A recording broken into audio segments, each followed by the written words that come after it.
Baik, izin menjawab. Yang poin A, bagaimana kurikulum dapat menjadi instrumen untuk memastikan inklusi dan kesetaraan pendidikan bagi semua siswa. Kurikulum dapat menjadi instrumen untuk memastikan inklusi dan kesetaraan pendidikan bagi semua siswa dengan mengadopsi pendekatan pembelajaran inklusif. Artinya, kita memperhatikan dan menghargai keunikan setiap siswa. Kita tidak membedakan mereka berdasarkan latar belakang, kemampuan, atau kondisi fisik maupun kecerdasan. Semua siswa diberikan kesempatan yang sama untuk belajar dengan kualitas yang baik tanpa ada diskriminasi atau pemisahan. Peran guru juga sangat penting dalam menciptakan lingkungan belajar yang inklusif. Guru harus menciptakan suasana kelas yang ramah dan mendukung bagi semua siswa.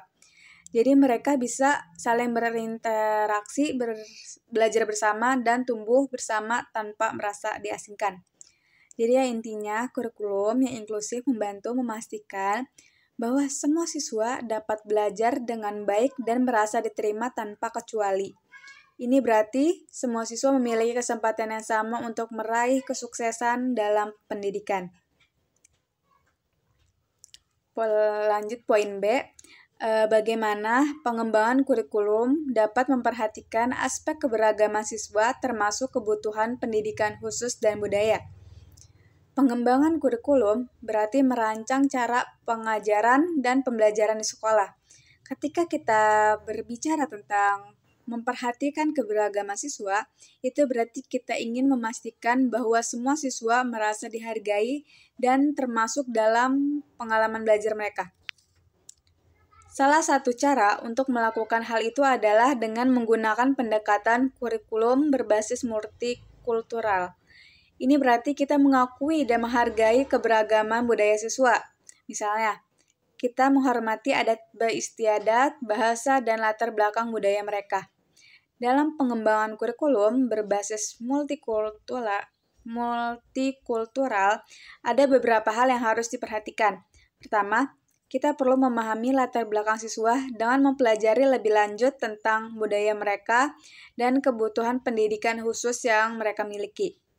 Kemudian, kita harus memastikan bahwa kurikulum kita sesuai dengan standar pendidikan yang telah ditetapkan. Itu berarti memastikan bahwa apa yang diajarkan di sekolah tetap sesuai dengan apa yang diharapkan oleh pemerintah atau lembaga pendidikan setempat. Selanjutnya, kita harus menciptakan lingkungan yang inklusif dan mudah diakses bagi semua siswa.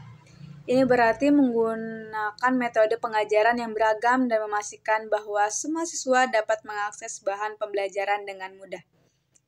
Selain itu, kita juga dapat mempertimbangkan bagaimana kita mewakili berbagai budaya dalam kurikulum.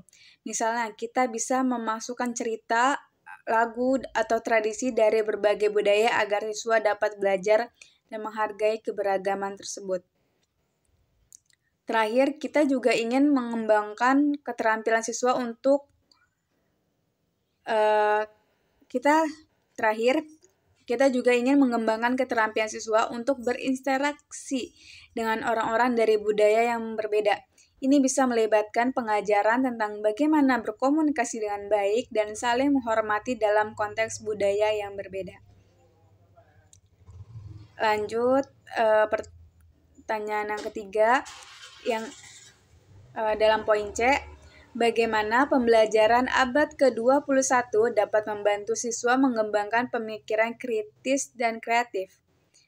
Dalam rangka mengembangkan pemikiran kritis dan kreatif, diperlukannya pendekatan pembelajaran yang disesuaikan dengan tuntunan abad ke-21 seperti pendekatan berbasis saintifik dan pendekatan pembelajaran STEM, Science,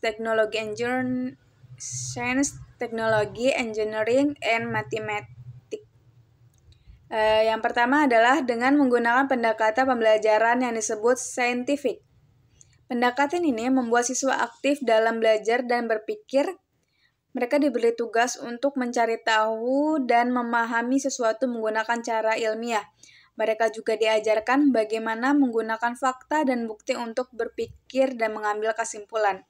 Yang kedua adalah pendekatan pembelajaran STEM. Ini berarti siswa belajar tentang sains, teknologi, teknik, dan matematika secara terintegrasi. Mereka belajar bagaimana menggunakan pengetahuan ini untuk menyelesaikan masalah dalam kehidupan sehari-hari. Dan belajar STIM ini siswa bisa mengembangkan kemampuan untuk berpikir secara kritis dan kreatif dalam mencari solusi. Jadi dengan menggunakan pendekatan saintifik dan pembelajaran STIM, siswa bisa belajar untuk berpikir dengan lebih baik dan lebih kreatif. Mereka akan belajar bagaimana mencari tahu, berpikir logis, dan menemukan solusi untuk masalah. Semua ini akan membantu mereka menjadi lebih siap untuk masa depan dan dunia kerja yang penuh dengan tantangan.